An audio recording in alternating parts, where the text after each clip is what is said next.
নমস্কার সকলকে, অনেক দিন পর আরও একটা ব্লগ নিয়ে চলে এসেছি, মানে লং ব্লগ। মাসিমণি আছে কলে, আর মাসিমণির বাড়ি আমি এখন যাচ্ছি। তো আমি এখন প্রায় কাছাকাছি চলে এসেছি, ওয়ার্কিং ডিস্টেন্সে আছি, বাস থেকে নেমেই কাছেই পড়ে। তো এই দেখো 3rd ব্যাটালিয়ন ক্যাম্প, এটা একটা ক্যাম্প, বাড়ি নয়, সরি।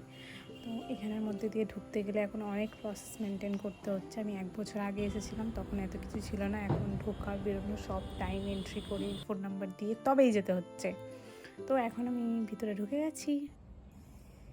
এই যে একটু ফ্রেশ হয়ে চলে এলাম তোমাদের সাথে শেয়ার করতে, কথা বলতে।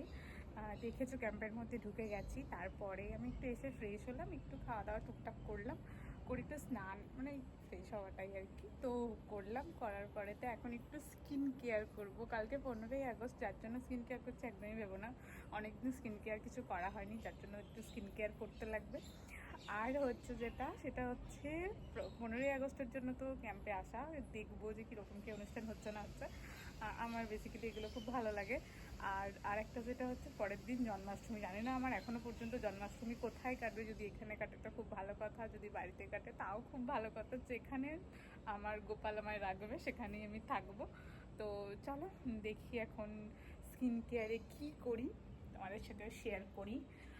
বেসিক্যালি একটা সিট মাস্ক ইউজ করবো। আমার স্কিনটা এমনি আজকে জানি না কেন গ্লো গ্লো করছে, দেখে বুঝতেই পারছো। তো চলো একটু দেখে নিন। দুটো সিট মাস্ক এনেছি, এই যে বেরিয়ে যা বেরিয়ে যা বেরিয়ে যা। এই যে দুটো সিট মাস্ক, একটা আমার, একটা মাসিমণির। তো চলো সিট মাস্ক দুটো একটু লাগিয়ে নিই।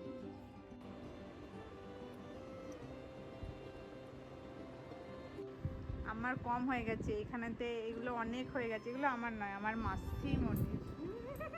এরপরে আমরা ক্যান্টিনগুলোতে এসেছিলাম, ক্যান্টিনগুলো ঘুরে দেখছিলাম যদি কিছু নেওয়ার থাকে সেই জন্য। তো এটা কসমেটিক্সের ছিল এবং শাড়ি ছিল, তার পাশে ছিল এটা সবজি। তো সবজির প্রচুর লাইন, প্রচুর ভিড় ছিল। তখন মাসিমণির নাম্বার আসেনি, তাই গ্রসারি এবং ব্যাগ যেখানে আছে তো সেখানে এসেছিলাম।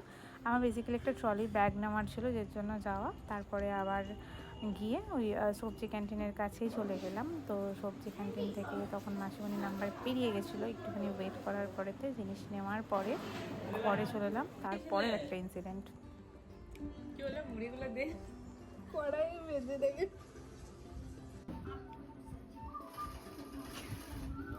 আরে হিরো ভাই,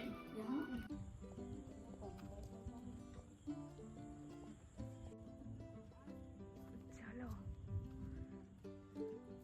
ওহো কি সুন্দর সাজিয়েছে।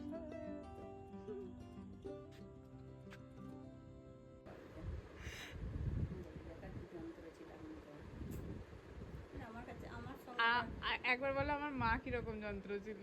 না, তোর মা যন্ত্র ছিল না, তোর মা খুব ভালো ছিল, বুদ্ধি ছিল, বিশাল বুদ্ধি। না না না না, এই দিকে তাকিয়ে বলবে না, তুমি অন্য দিকে তাকিয়ে বলো যে আমার মায়ের কিরকম ব্যাপার ছিল। তোর মায়ের বিশাল ব্যাপার ছিল। আমার মা নিজে নিজেই বলে যে আমি একটু ঢ্যাঁড়স ছিলাম, একটু পড়াশোনাকে একটুখানি এড়িয়ে এড়িয়ে চলতাম, মানে আমি চেষ্টা করতাম কিন্তু পারতাম না। ছিল আমাদের বাড়ির ছেলেমেয়েরা পড়তে টাইমে বসতো, সবকিছুই একটা একসঙ্গে টিম ছিল, পড়তে বসানো। কিন্তু মুখস্থ যদি না হয় কি হতো, মুখস্থ যেটাই হলো, হয়তো তোকে যখন ধরতে দিচ্ছে হচ্ছে দেবিকা কাছে ভুলে যাচ্ছে, তা কি করবে? দেবিকাকে দেখি, আরে তুই শুনে যা, এই বড় একটা কঞ্চি নিয়ে, এই বড় একটা কঞ্চি নিয়ে বসে থাকছে দেবিকা। বাবারে কষ্ট দিচ্ছে দেবিকা। এই ভিডিও যদি দেবী কাকা দেখে, দেখলি বা দেবিকাকে এখনো বলি আমাকে খুব একটা মারে নাই, আমাকে খুব একটা মার, আমাকে খুব মানে।